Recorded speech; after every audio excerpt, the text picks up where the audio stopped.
Okay, we are on. Welcome everybody to the Thyroid Diaries episode 7.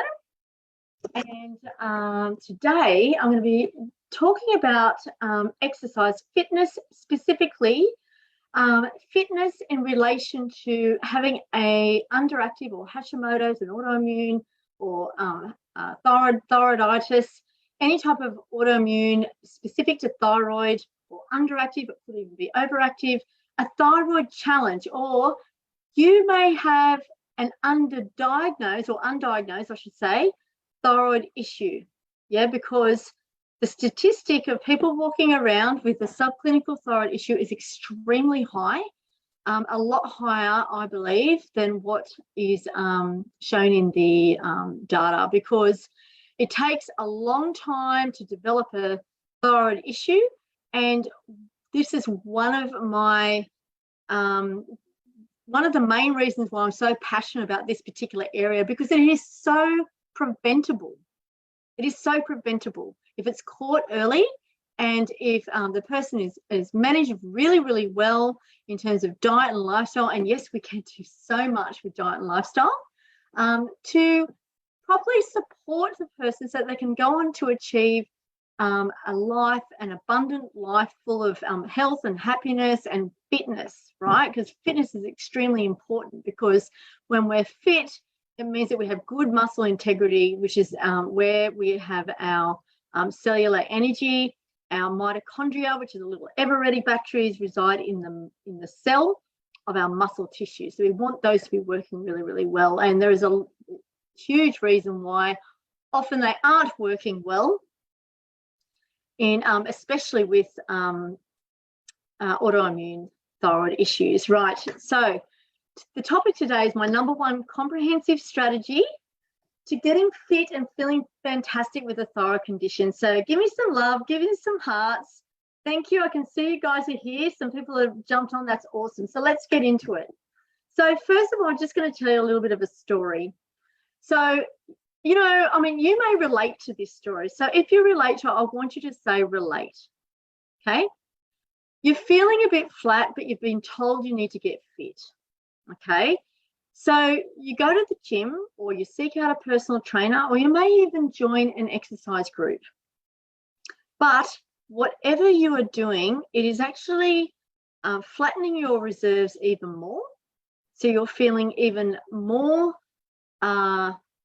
just exhausted, and you may even still be sustaining some weight gain, and whatever you seem to be doing isn't working. So if this is something that you can relate to, just write relate. Now I'm going to continue with the story. Years ago, when I was studying and I was working, okay, I wanted to keep fit because, I was a budding new naturopath. I wanted to keep fit. I wanted to keep healthy, and I could, I needed to keep my weight in check as well. So I knew I had a sluggish thyroid at the time, and I had a gym membership, and the personal trainer said to me, you need to come at least 3 times a week. You probably heard the story. You need to come 3 times a week. You need to do some HIIT training, which is like that interval training, and that's how you're going to lose your weight. Now, for me, that was the absolute wrong thing for me to do, because I already had a mountain of stress on me. So I already had high cortisol, and I already had the fatigue as well. So whatever I seemed to do would just seem to be making my condition worse. It actually made me feel quite inflamed. I felt quite sore in the joints. I felt really, sometimes I get this muscle burn. And also I was a remedial massage therapist, so that probably contributed to that level of activity. And the thing is, I'm not against gyms at all, but this is an example of where an exercise plan really needs to be thoughtfully planned, and actually have the client in mind based on their condition and their lifestyle, what they're doing, so that it can actually be properly planned out, because that wasn't the right plan for me, and it actually left me feeling worse and quite despondent. And I remember trying to do this HIIT training, because it's like, no, just do 1 minute really hard, run on this treadmill as fast as you can. And I literally felt like my thyroid gland was just bouncing off the wall in front of me. I thought, what's going on here? You know, I think there's a reason for that, because for any of you who have a thyroid condition will know that it's very linked to anxiety. And I think the stress of that activity was causing anxiety. So what the bouncing off the back wall of what I thought was my thyroid gland was probably anxiety. Yeah, because with anxiety, we get that constriction of throat, chest, all of that type of thing. Put these glasses back on. I'm getting a new script. All right, so tell me, I'd love to know, if you have a thyroid condition, I'd like you to type the number 1. Okay, whether it's Hashimoto's, underactive, overactive, or whatever it's called. Sometimes it's called thyroiditis, which is the same as Hashimoto's. Yeah. If you have tried to exercise, so you're unaware whether you have a thyroid condition, or you may not have a thyroid condition, but you've tried to exercise and whatever you do isn't working for you, for your goals. So let's say one of the classic goals in general for exercise is weight loss. Yeah. Well, that's, you know, typically, especially if you're female, you know, it's weight loss, muscle tone and weight loss. Yeah. So if you're too tired to exercise or it's just not working for you, what you're doing, I'd like you to type number 2. Thanks, Lucy. Number 1. Awesome. Hey, Simone. Lovely to see you here. Awesome. Hey, Shell. Hey, Lucy. Yes. Great that you guys are here. Number 3. I'd like you to type number 3. If oh, sorry, I've already said that. Sorry.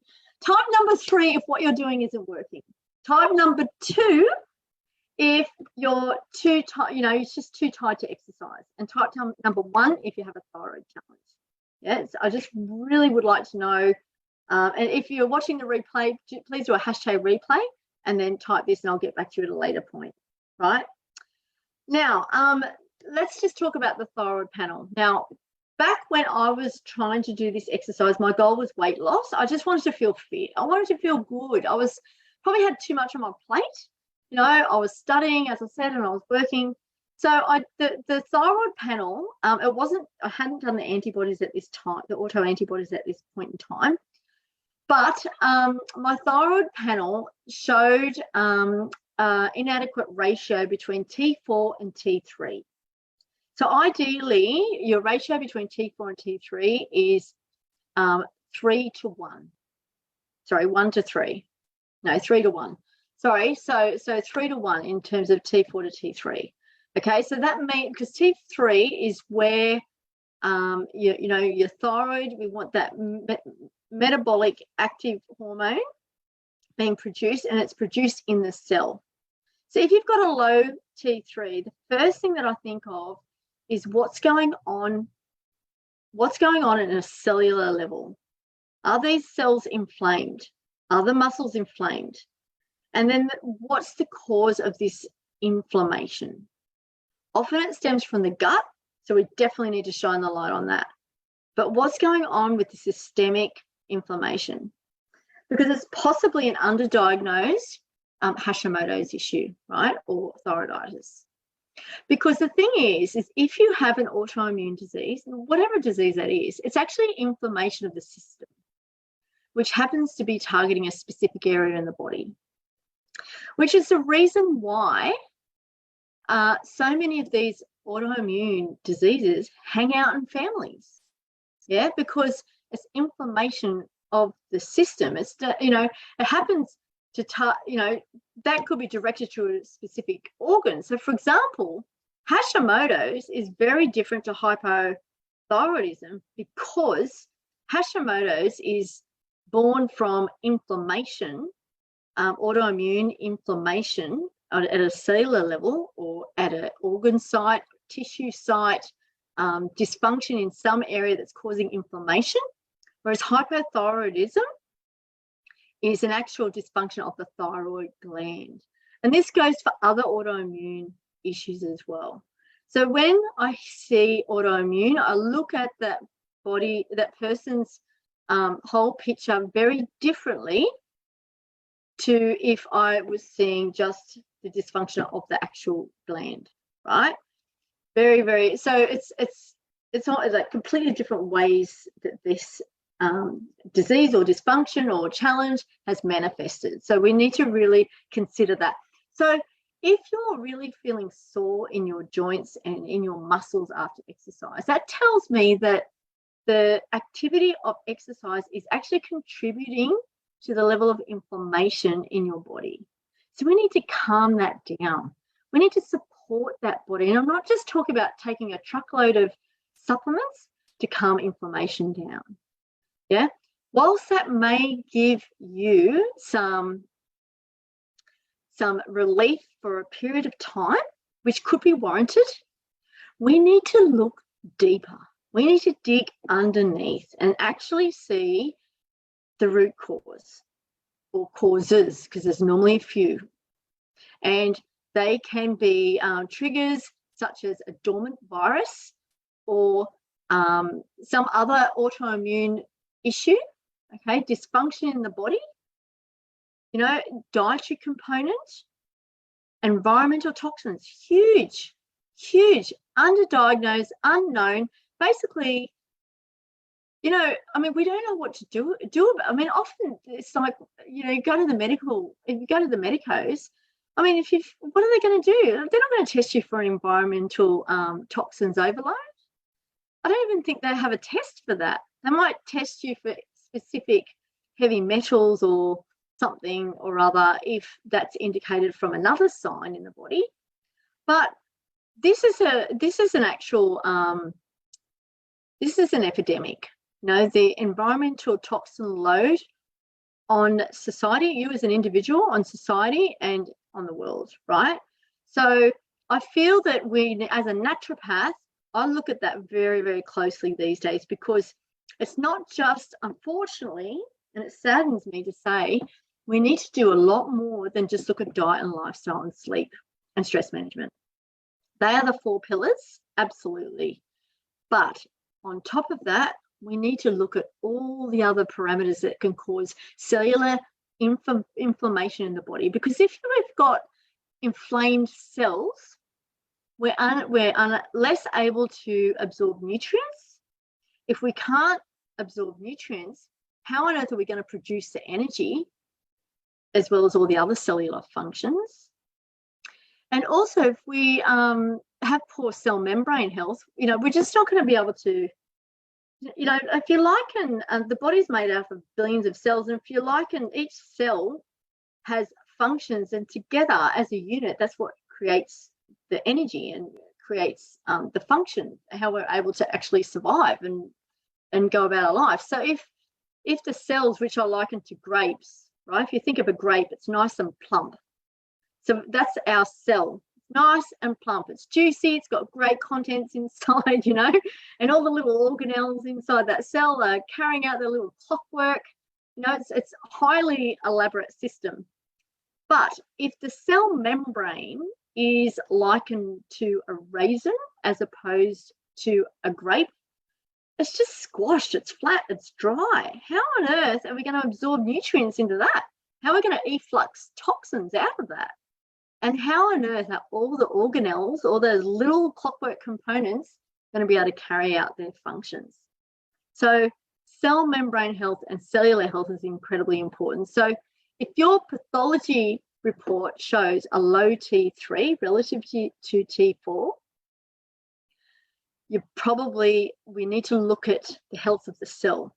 We're not looking at the thyroid. You got T4. Why do we need to look at the thyroid? Why would we need to medicate with thyroxine if you've got a good level of T4? No point. No need. Don't need it. T4, thyroxine is T4, and that converts to T3, right? So I hope you get this. It's really, really important. Unfortunately, with the biomedical model, this is their holy grail, is thyroxine. But a lot of people who take thyroxine shouldn't be taking thyroxine. Yes, some people should be, of course. But if you're taking the medication when that's not the problem area in your body, it could potentially cause more problems with side effects. I had a person who, once he came off his thyroxine, he suddenly stopped getting his headaches and migraines. Chronic migraine sufferer since taking the thyroxine for 3 years. Wasn't linked. He ended up just going off it himself. I'm not recommending you go off your medication, right? But I'm just giving you an example of where this medication wasn't warranted, and it was also extremely high dose, so it hadn't been reviewed. Yeah. Anyway, I'm going off track because it's very, very easy to do with this topic. So, testing panel, right? So we need to understand the testing panel, and that's something that I'm good at analyzing, right? So we need to look at the full testing panel to find out why you're tired. Yeah. Now there's other reasons as well. What's going on with your stress? Are you trying to exercise while you've already got too much on your plate? Yeah. Because going to the gym 3 times a week, which is what's recommended as an example, that might be actually causing more stress to you. I know for me, and tell me if you relate to this. If you go to the gym and just the noise of all the machines and all the carry on and the lights and everything that's going on in there, does that cause more stress? Let me know. I'd love to know. Just give me a thumbs up if that causes more stress. Anyway, it did to me.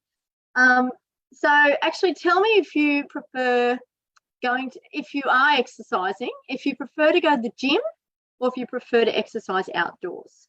So just type gym if you prefer a gym and type outdoors if you prefer outdoors. Because at the end of the day, you really need to do what works for you. And for me, the gym was the wrong model. It doesn't work for me.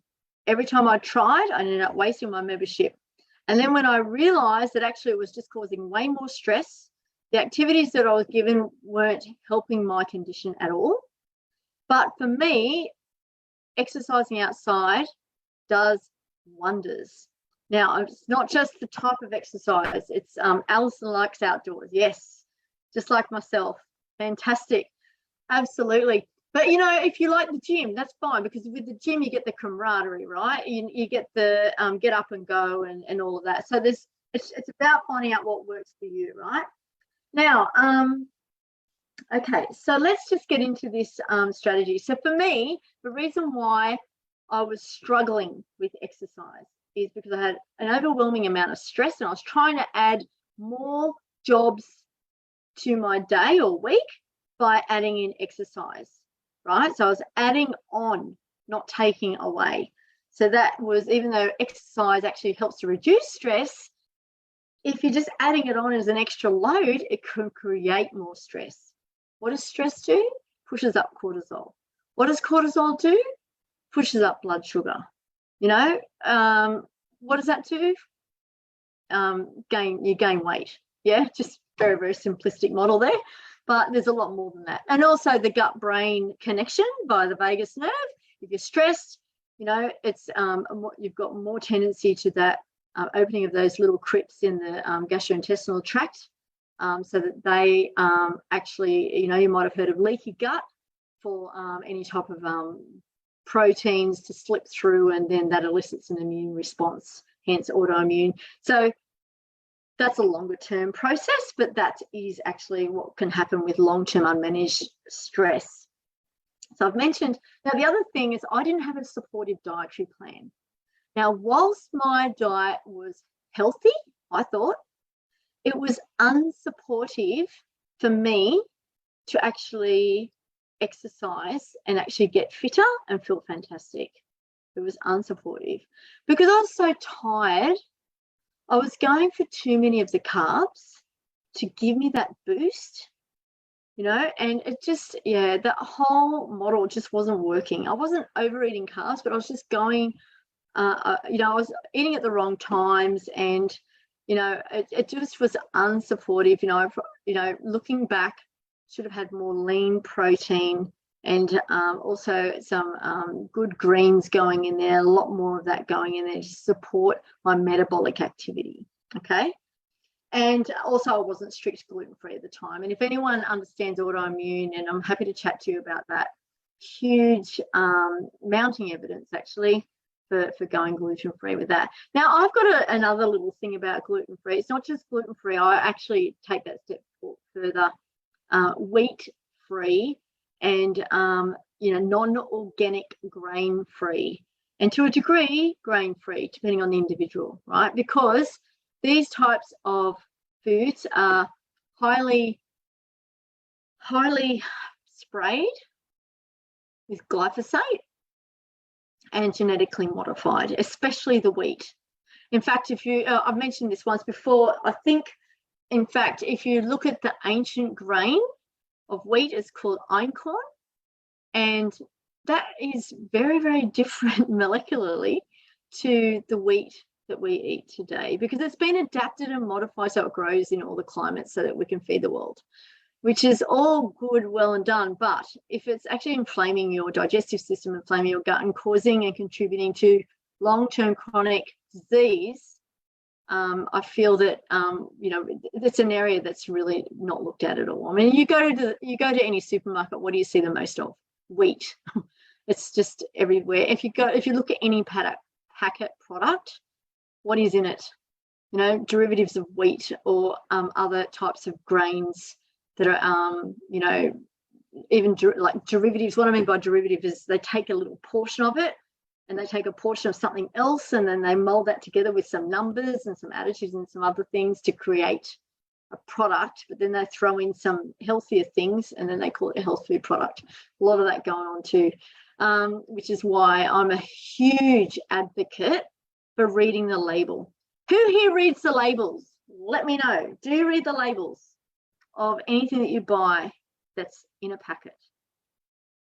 And can you read the label? Because they can be confusing, because what is in the actual nutritional panel is different to the ingredients list, right? So for example, in the nutritional panel, it will have the breakdown of nutritional components such as carbohydrates, proteins, fats. Sometimes they break the fats down even further, like salt, sugar, all the rest of it. Yes, Simone says me. Yes, awesome. And yes from Willie, fantastic. Yes, it is confusing. Absolutely, Simone. I'll do a live on that. I completely understand with that. And it still can be confusing. So you kind of really it can take a while to get to the hang of reading a label, and still it can be confusing because they don't always disclose everything fully. But you need to understand how the ingredients list relates to the nutritional panel and then come to your conclusion. Yeah, so we'll get into that in another training, I promise. All right, so I'm just going to write this myself. Labels. Right, so I'll come back to you on that one. All right, so let's get into it. So my number one comprehensive strategy to getting fit and feeling fantastic with a thyroid challenge or autoimmune challenge, right? So first and foremost, so this is a comprehensive strategy. It's a one strategy, but it's comprehensive. So we need to look at all areas. So I'm just going to go through those. So if you'd like to write these down, and if not, that's fine. I'll probably develop a document with this at a later date, right? If you like a document, write document or doc, and then I'll send these points to you, right? So number one is we need to clear the slate. So what I mean by that is we need to clear out your schedule to allow space for you to undergo an activity. Fantastic. I'll get that to you, Simone. And the reason for that is because if we're just adding on top, we're creating more stress.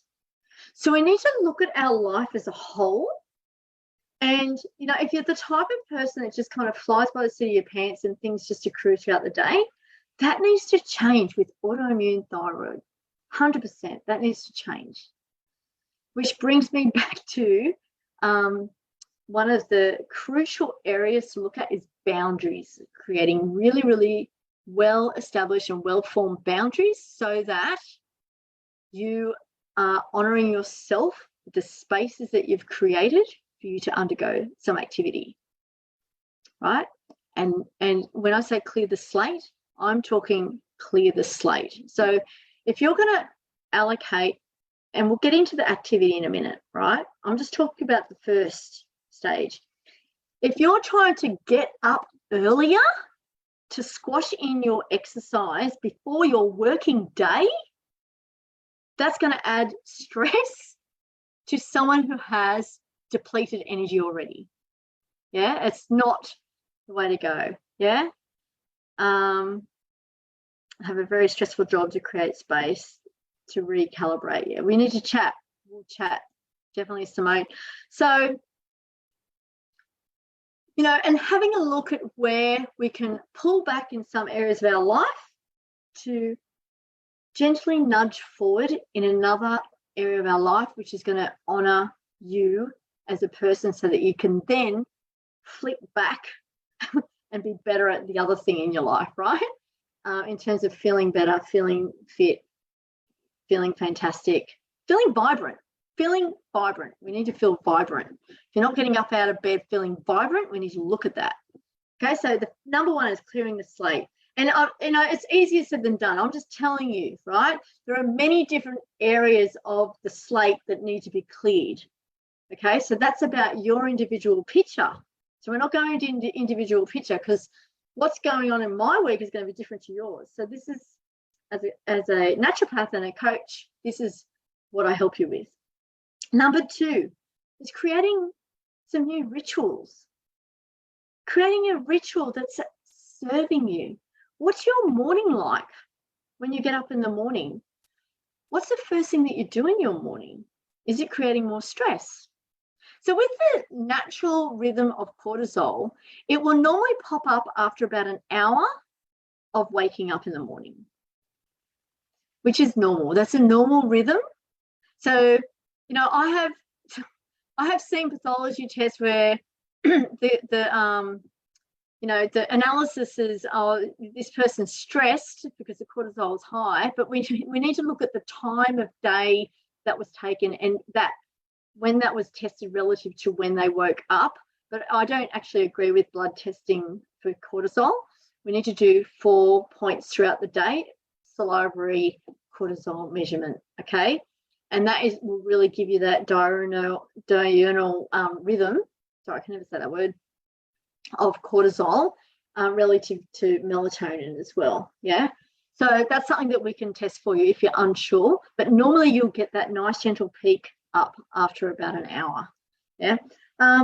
Okay, I've gone off track again. What was I talking about? Stress. So we need to clear the slate, have those nice spaces so that we're not placing too much stress on our body. And if we're getting up earlier, that's fine, but we need to then allocate a lengthy downtime in the evening so that we're not burning the candles at both ends. And, you know, if you're over 50, you'll know that that doesn't work anymore. Actually, I don't think it really works well, even in your 40s, to be quite honest. But if you're trying to get up early to exercise and do all the things, but then staying late on the flip side, doing extra work or this or that or the other, that's not sustainable. That's not sustainable. So I'm talking about how to get fit and feel fantastic with a thyroid condition. Something's going to have to give. Something's going to have to give. Otherwise, you're just trying to push yourself uphill while you've got all the other stuff going on. So clearing the slate, creating the ritual, a new ritual of, getting up in the morning, what your morning's like. Do you start your day with some Zen? Do you do some meditation? Do you do some yoga? Do you do some stretching? Or do you have the radio on blasting? Like, what is it that you're doing? Is it, just look at it, is it serving you? Or is it actually doing you a disservice? Okay, so creating some rituals that are actually going to facilitate your goals with fitness and exercise. Number 3 is to eat well to support your energy. And again, it's going to be different for each person depending on what's going on. We need to look at if there's any types of foods that are actually causing intolerance or inflaming your body, inflaming your cells even more. There are certain foods that they create that actually propel inflammatory pathways. So we need to really, really look at that and make sure that you're actually, you've got the cell membrane health to support absorbing good nutrition, to really give the food to the cell that you're able to create the energy. Yeah. And, or it could be having a dietary pattern that helps to support your stress response, so you're then able to exercise. Having a dietary pattern that's supporting your digestive system. Having a dietary pattern that's helping to support your adrenals, that you're not overwhelmed and not strung out, not tired but wide at the same time. Having a dietary pattern or plan that actually helps to support your nervous system so that you're not getting over anxious. Yeah. So there's so many elements to look at, and we can look at that section through food. That's not to mention that there may not be another element added in. We may need to use some tailored herbs. We may need to use some nutritional supplements. But I always like to look at the foundations. Dietary lifestyle is free and available to us. So your choices are your own power to what you put into your body. And see, that's the thing. Like, if you're going to have a diet, and let's just take a step back. You might have a really healthy diet, but it just may be the wrong type of food to support your body. So how do you find that out? Well, we do testing. We need to get some clarity. We need to find out what's going on. Then we need to find out why. Then we need to find out, do we throw that whole food out, or can we have a little bit of it here and there, depending on whether it's an intolerance or an allergy? So there are a lot of factors to consider to crafting a dietary pattern that helps you heal your thyroid challenge and sustain your energy. Number 3 is, just look at my notes, create a fluid and flexible exercise regime that incorporates some yin and yang activity. So we don't want just full, hard, fast, it's too much. With thyroid, we need to have the yin and yang in balance. We need to do the stretching, the meditation, the yoga, the swimming, gentle. And then also have some, I suppose, more energetic activity, but we build up. So we need to start at a base level and build up, always feeding back into how we feel. That feedback loop, that without that mind-body connection and really understanding all of your triggers, that feedback loop, that is gold for you. Your intuition, your intuitive guidance. So if you're feeling tired, you need to rest. You need to honor your condition with where you're at right now to recover, recuperate, and then move forward. Otherwise, you're just whipping a dead horse. Sorry to say it, So we need to it's almost like we take 2 steps forward and then we take 1 step back. And we're still moving, we're still exercising. We're not just throwing out exercise, because there's a lot of thought around that you cannot do like a high energy activity with a thyroid condition because it causes more inflammation in the body. So we need to support all the systems, right? And we need to look at the body. We need to look at the picture as a whole. We need to look at everything, so that if you have a goal to, for example, run 10 kilometers or do a half marathon, or even, do the park run, in Australia, we have like a 5K park run every Saturday. If that's a goal for you, that's something that I love to support, looking at the whole picture, so that your body is going to still remain calm, so that we're supporting your adrenals, we're supporting your nervous system, we're supporting any dysfunctional gland or organ by helping the healing process, as well as, feeding you the right fuel and having the best lifestyle, systems in place for you.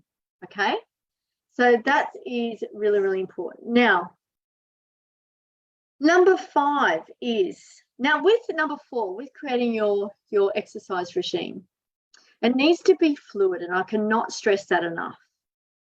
If you've got, I don't know, treadmill Monday, Wednesday, and Friday, but if you're not feeling good, you need to change it. You need to have a sleep in. You need to do some yoga instead, and then we flip it. We do something else, and once it's missed, it's missed. We don't try and play catch up either. We just let it go.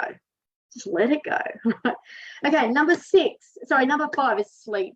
So again, by burning the candle at both ends, it doesn't work. If you're trying to get fit, we need to allow some give. And if we're getting up early, I'm a big believer of getting up early in the morning, getting the sun into the iris to help stimulate that melatonin for when that's going to be secreted at night. Perfect, perfect, perfect. So we need to get up early. If we're getting up early in the morning, you need to honor yourself and respect your body to go to bed early at night. Yeah. All right. So that's sleep. And if you're not having great sleep, we need to chat. Right? So just write chat. If your sleep's not great, if you're not feeling refreshed, we need to chat. So just write chat. And number 6, just find your rhythm. Create your rhythm, your holistic plan. So this is a strategy. It's comprehensive. It's not about adding on top of your pile. It's about replacing. It's about changing it up and recreating some new rituals. Clearing the pathway, creating new rituals, having a sound dietary pattern that works for you and your body, having some fluidity in your exercise schedule that includes some yin and yang, and also with an overarching goal. Having good quality sleep, right? Good quality sleep. So this is what we need to do for each individual so that you can actually get fit and maintain that fitness, and then continue on that trajectory. And then what often happens is you look back and you go, oh, I'm actually feeling pretty good now. I'm doing this same activity that I have done 6 months ago, but I feel better now. That's a level of fitness. Yeah, so that's something to get excited about. All right, so if you would like some further insight into a strategy that will work for you, a tailored strategy that will work for you, I'd like you to type strategy. Just write strategy in the comments and I will reach out to you and we can have a chat. Yes, Lucy, we'll definitely have a chat. That's about sleep. And we've got some docs. Yes, we'll get this document. Basically, all the points that I've explained, we'll put in a document and send it out to you so that you can have a look and start to think about how this applies to you and your own individual picture. Yeah.